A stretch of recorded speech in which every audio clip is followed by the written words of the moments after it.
This is the 9th episode of the unbelievable behavior promoted and allowed by Macdane Investments Limited. Behavior that threatens a tenant's safety and reasonable enjoyment of the use of common areas, access to and exit from the building that should be unhindered. So this episode will focus on Rudy Laso, also known as the building drunk. He's also featured in some of the previous 8 episodes with Ariel Sosa.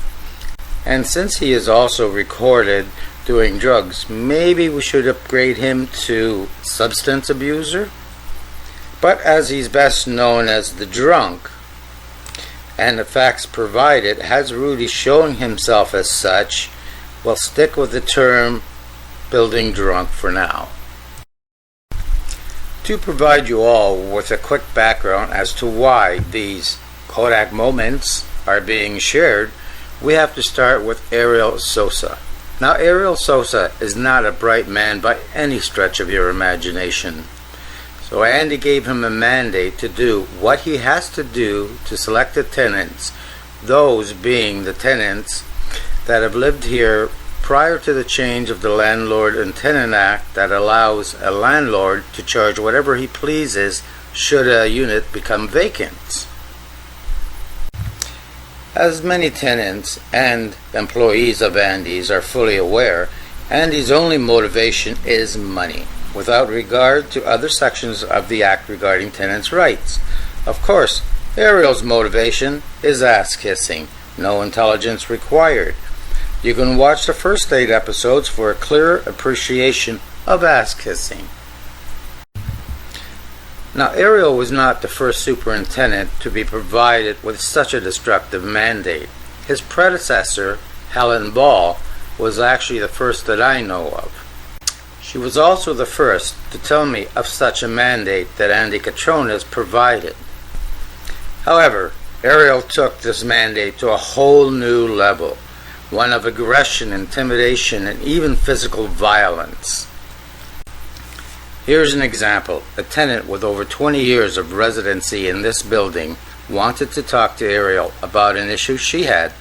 Ariel got into her face with such an aggressive and threatening manner that she feared for her safety, ran into her unit, locked the door behind her. I'm sure this must have made Andy proud of him. Now this is where Rudy comes into the picture. Ariel did try to get others on board to support him, but they were smarter than Ariel and wanted no part of it. However, Rudy, not so much. Rudy must have seen this as his greatest challenge to demonstrate his exceptional degree of stupidity and the schoolyard bully mentality that's usually found in some 10 and 11-year-olds. I know, hard to believe, but stay tuned and let him show you. Rudy would go out of his way to continuously demonstrate his stupidity with these schoolyard bully antics and force his way into my life. He'd walk and yell across the parking lot at times just to insult and try to intimidate me. And that didn't work. The streets around the neighborhood were also a target place. Listen to this. Bullshit! Trapping you for what? Hey, yo, listen, you put yourself into my life. You better get your dog back. In fact, he would get into anyone's face throughout the neighborhood out of desperation for the failure to carry out Andy's mandate. They got careless and started to lose control. Ariel would tie his dog under my balcony and let him sit there and bark for well over half an hour without water on the hottest day of the summer while he sat in the shade of a nearby tree. And his stupidity led to his dog being hit by a car on Keele Street. No, put him a leash on. Do it again. I can fucking call animal control on you right now. Rudy would continuously come to my balcony with his threats, bullshit accusations. Once I told Ariel some crap, and the next day Rudy's at my balcony trying to intimidate me or whatever was in his brain-dead head, and I told him that is exactly what I told Ariel, just to see how stupid Rudy really is. Can you believe it? Rudy tried to convince me that it was the truth. That's when I realized that Ariel was Rudy's superhero. Yeah, most kids would pick one out of a DC comic book or whatever, but not Rudy. He isn't that smart. Our superheroes must now part ways. Just so you know, I warned Ariel that anyone that kisses ass like he did will find themselves eating shit. Can you believe it that when his gourmet dish was served, he actually thought it was unjust? After all, he did work diligently on Andy Catrona's destructive mandate to harass, bully, and whatever it takes to get selected tenants to move out, as you can hear Ariel admit to in the first 8 episodes. Rudy will do it. He's already proven himself quite nicely. Here, our building drunk had to make sure that everyone knows he's still stumbling around. So he lets his dog out to run up Keele Street. He steps to that cement lift, passes out, smashes his face on the cement. Most people, when falling, put their hands out in front to break the fall, not Rudy. Have you ever heard that expression, "your face is killing me"? Well, Rudy can now say his face is killing him. I did remind him of this fact. Listen. Yeah, and you're the one that blacks out on... Look at that, you got video camera, my man. Yeah, you black out right at the front door? This is another of Rudy's glorious, semi-conscious drunken moments where he had to take the pride of his manhood for a walk, or, more accurately, stumbling moment. At the corner of Rustic and McLeod was the first time I heard a bottle break and watched Rudy fall over, but couldn't be bothered to see what happened with this loser. However, on the second occasion I watched, he was partway up McLeod Street when the bottle smashed on the sidewalk and he fell over. This mock-up shows his attempt to position himself from a horizontal to vertical position with very little success. Then we heard Rudy laugh. We all laughed, and then a voice from behind said, "What a fucking loser." He was still laughing. Of course, the neighbors know our building drunk quite well. Did you notice the dog in the top left corner? I think he taught this to Rudy. This is one of those must-share experiences with Rudy. I still laugh when I think about it. I also share the concerns of those parents with kids that are in our parking lot. On this day, I was crossing the parking lot to dump the garbage and walk my dog. Rudy had his back towards me. Sylvia, the super, and her friend sat on the cement lift facing me. I can see her stare at me, saying something to Rudy, then grabbed his dog by the collar to secure him. From everyone's body language, you can tell that Rudy was going to impress Sylvia and that he's still working on the destructive mandate Andy provided. So, with that brain dead, but I'm so cool motion, he takes 3 steps backwards, turns to face me, and starts with his bully antic, and is still drinking his beer. His eyes are glossy, and speech not so good. He certainly had a few. He invites me to the side of the building to fight, as if you were inviting a friend out for a beer. All this as he's getting so close that his chest is almost touching mine. I've seen shit like this on TV. What was he expecting? A titty fight?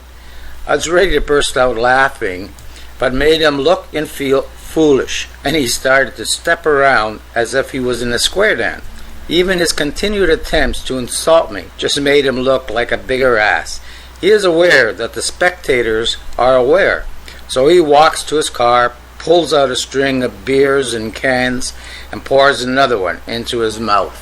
As for the tenants with kids that express concern over Rudy's constant drunkenness and keys to a car, remain concerned. His employer has provided him with a bigger vehicle. Of course, this made him so happy that he parked it in the fire route, because his new drinking hole is more important than safety and laws. That is, until the tickets became too expensive and reduced the affordability for beer. Then he parked it in the parking lot, taking 2 spots, but at that time he didn't even pay for one. I guess that way he had more room to get to his beers. We all know how Rudy deals with issues. That schoolyard bully mentality of getting into your face to get you to fight. Yeah, well, this night he got his wish, but didn't work so well for him. It was about 2 a.m. in the morning. They made such a commotion that woke up most of the tenants on that side of the building. He was getting slapped around, and the girlfriend was trying to stop it.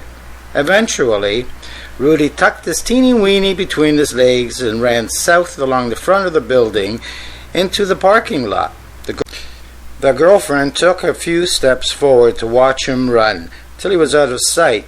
She's probably thinking romantic thoughts like, oh, Rudy-o, wherefore art thou running to?" Of course, the only reply to that would be, "To my mommy, I just got punched in the nose." The fact is that if you stand up, most bullies will always run away. Here we'll demonstrate how Rudy's dog has control over Rudy, how dogs are not safe on or off the property, and how Rudy's stupidity and ignorance still prevails. I won't be showing videos of some of these incidences for the privacy of tenants and neighbors, but you'll know if you're that victim.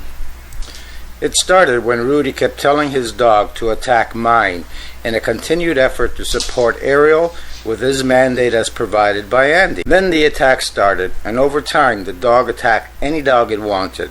Of course, Rudy is way too stupid to even realize what he has done with his dog. He may fantasize that he is the dog whisperer, but reality shows he is simply full of shit. As a result, some tenants stop taking their dogs out for proper walks. They just get out the front door, pee right back in. Others carry their dogs in when they see Rudy with his. Still others, caught by surprise, position themselves between theirs and Rudy's dog. Rudy even ties his dog out front alone, where he has an alcove to hide in before he jumps out at yours, despite the laws that govern these cases. If you say anything, he's in your face, as if you shouldn't be there. You see, there is no such thing as common areas as described in the Landlord and Tenant Act when Rudy is out there. It's all his, and that includes the streets, parks, anywhere. And all this is happening with your landlord Andy Catrona's approval, as you will hear it from Rudy near the end of this episode. The parks are no longer safe when Rudy's there, and he carries on like this dog is an extension of his manhood. Well, we've established his stupidity, and now let's hear him tell us that he's too blind to even see. I didn't see anything. Here's another incident where Rudy's extension got away from him. The husky is tethered on his front veranda when Rudy's dog attacked for no reason at all. When the owner came out to deal with this, Rudy got into his face as if it's their fault for having their own husky on their own veranda. This husky was always so friendly and loved by all, even by my dog. He died shortly after and is missed even by the owner's grandchildren. But hey, this is Rudy, an out-of-control jackass. All those drugs he takes and the beer he drinks must have seriously fried that chunk of hamburger meat between his ears. Just when you thought Rudy got as low as possible on the human scale of devolution, he finds a new low to qualify for. At the beginning of August 2015, I had 3 kids, 10 and under, playing on the balcony. Rudy's dog ran over, jumping up, attempting to attack the kids, and barking aggressively. Seriously, folks, now he's attacking kids? What would have happened if they were on the grassy area below? My dog was not on the balcony at the time this happened. The 7-year-old ran in terrified, with tears in her eyes, to tell me. I asked, "What's the guy doing?" She replied, "Nothing. He's just standing there watching." And then she continued saying, and I quote, "He must be retarded. They should take the dog away." Well, viewers, no truer words have ever been said about Rudy, and it had to come from a 7-year-old. It's evident that her intelligence supersedes Rudy's by a long shot. So tell us, viewers, who's the real animal here? Your opinion matters to him. Call him and let him know. As a result of his drug and alcohol fried brain, Rudy still did not learn a thing. About a week later, I hear screaming and other loud noises from within the apartment, and then there was Rudy's voice. His dog went after two pedestrians walking on Keele Street about 150 feet north of this building. I only managed to capture the ending of what must have been a horrifying experience for the pedestrians, and listen to what he had to say. Got a problem? Film me. Film me. This guy's a pervert. You know, you guys. And you're the guy that's staring in the girls' windows?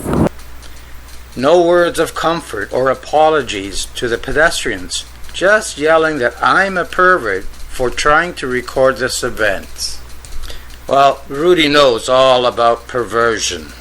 For months, my dog would pace across the balcony sniffing the floor. One day, I decided to find out what that's all about. And of course, there's Rudy hiding under my balcony. I already fixed a tarp across the railing because he would spend all his time staring in, not to mention the verbiage that came along with it. For those who know his voice, listen.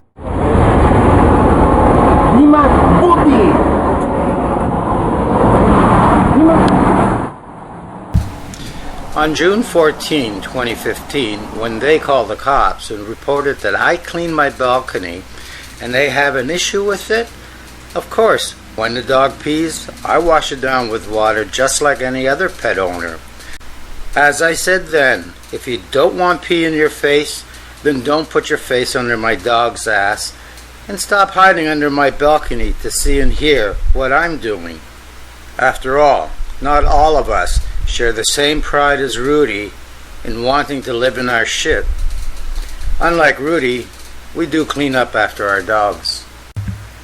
Since you think you're such a dog whisperer, see if you could translate what my dog's saying.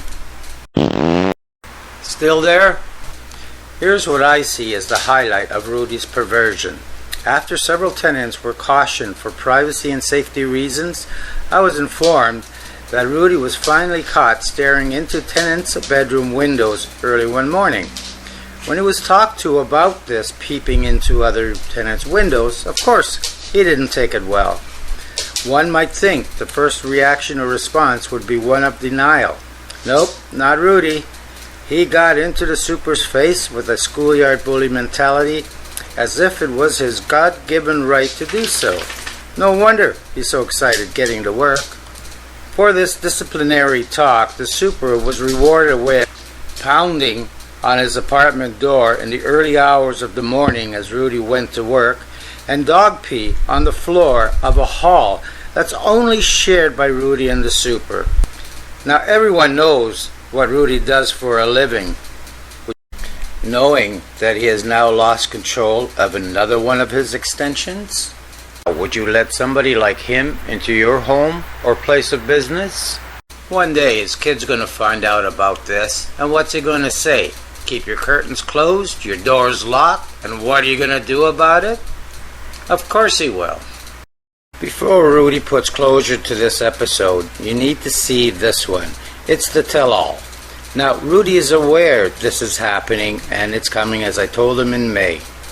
Rudy's girlfriend decided that she didn't want to be recorded demonstrating the same irresponsible dog control behavior.